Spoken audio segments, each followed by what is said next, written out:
May effort lang din kung magdedemanda pa. Sana walang kinalaman yung kuya mo. Alam ko he can be a jerk and a bully, but he won't do something like this. Julian Matador Gonzalez. 4 wins, wala pang talo. Sa makakalaban mo sa first professional fight mo. Halala rin kita. Gentlemen, the match has been finalized. So may the best boxer win na lang, Nonoy. Ano? Training na tayo? Puro ka training, puro ka boxing. Tinanong mo ba yung anak mo kung anong inaalala niya? Kung gusto pa ba niyang lumaban pagkatapos ng nangyari kay Tobots? Pati tama na! Oras na matalo ka, hindi ko na susuportahan yung mga pangarap mo. Titigil ka na sa boxing. Pangako na eh.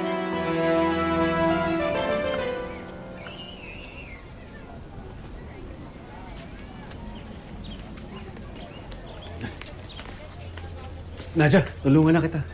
Hindi na. Kaya ko na to. Tsaka, anong ginagawa mo dito? Wala naman si Makmak. Hindi naman si Makmak yung sadya ko. Ikaw? Ako? Ano kasi, nagluto ako ng dinuguan tapos nakabili ako ng puto. Baka kung gusto mo, dinalang kita. Hindi ko pa rin kasi nakakalimutan na paborito mo to. Ba't mo to ginagawa, Nonoy? Bakit naman hindi? Ikaw pa rin naman ang nanay ng anak ko.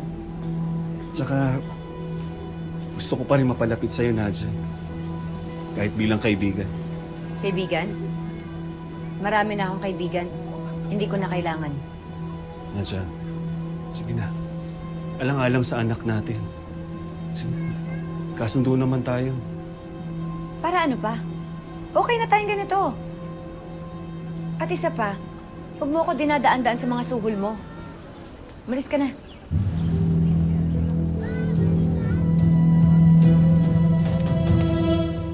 O sige, kung magbago isip mo, iwan ko na lang dito.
Sana manalo ka sa first professional boxing fight.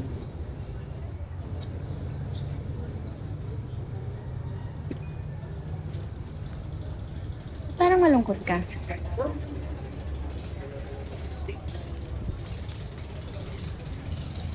Chloe, kasi gusto ko talaga manalo sa laban ko. Pero mas gusto kong magkasundo si nanay at tatay.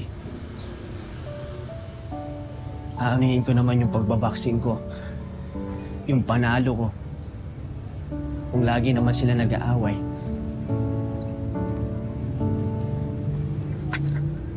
Pagdating sa pamilya, talo ako. Pare-pareho kaming talo.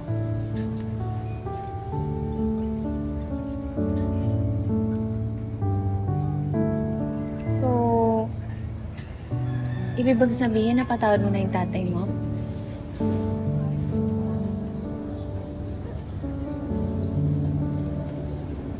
Masyadong malalim yung pagpapatawad. Hindi pa ako nakakarating doon. Pero, sanay na ako nandyan siya. Bilang trainer ko. Coach. Eh, tatay.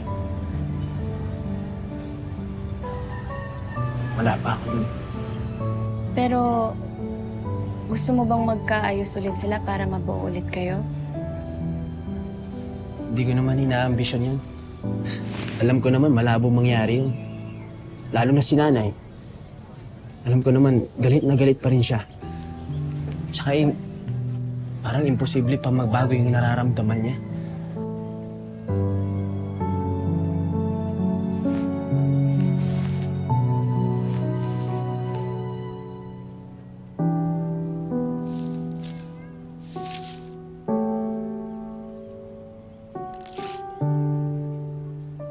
Ang gusto ko lang naman na magkasundo sila, na huwag na sila mag-away, na sana magkaibigan man lang sila, na nagre-respetuhan, nagbibigayan, ganon.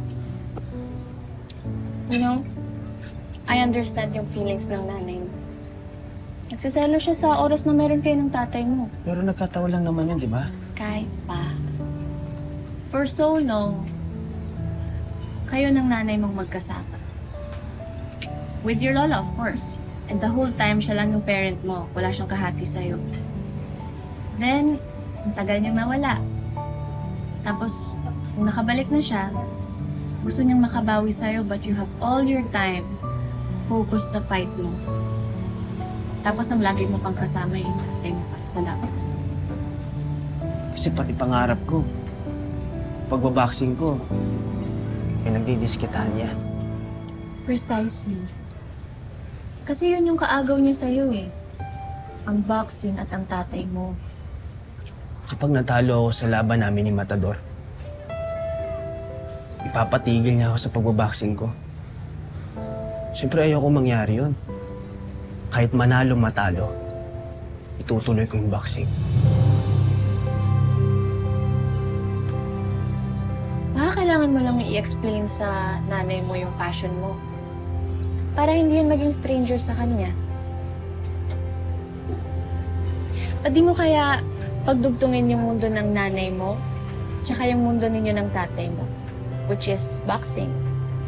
Para hindi ka maipit, para hindi ka rin mahirapan.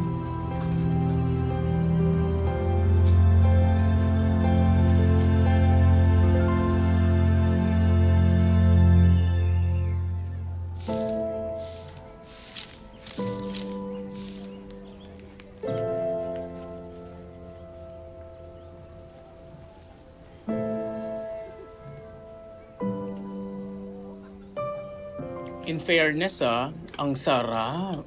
Alam mo, forte talaga ni Nonoy ito eh. Sarap. Ay, saka I bet, sinarapan niya talaga to para kay Mother Nadia. Pero dead ma? Oo nga eh. Nadia, anak! Ayaw mong tikman tong luto ni Nonoy. Sigurado naman ako, na-miss mo din ito. Eh? Yun lang kaya yung na-miss niya? Ay, I'm sure Mama G meron pang iba. Alam mo na yan. Uy, ikaw talaga ah. Utak mo dyan. Sarap talaga. Brandon, bakla ka, di ba? Oo naman, Mother. Since birth. O kung since birth bakla ka rin mamamatay. Mother, ba't bigla ka namang dumarkness? May nasabi ba akong masama? Bakla si Nonoy. Pinagpalit niya kami sa lalaki at hindi magbabago yun. Nadia, anak. Kaya pwede ba, wag niyo na akong lokohin kay Nonoy. At wag rin kayong mag-isip na may posibilidad na kaya siya nandito dahil may gusto siyang mangyari sa amin. Mother, wala naman... Hindi ko siya namimiss. At yung dinuguan na yan, walang kwenta. Kaya lang naman ako sinusuyo niyan, sinusuhulan niyan para magkaroon siya ng oras kay Makmak.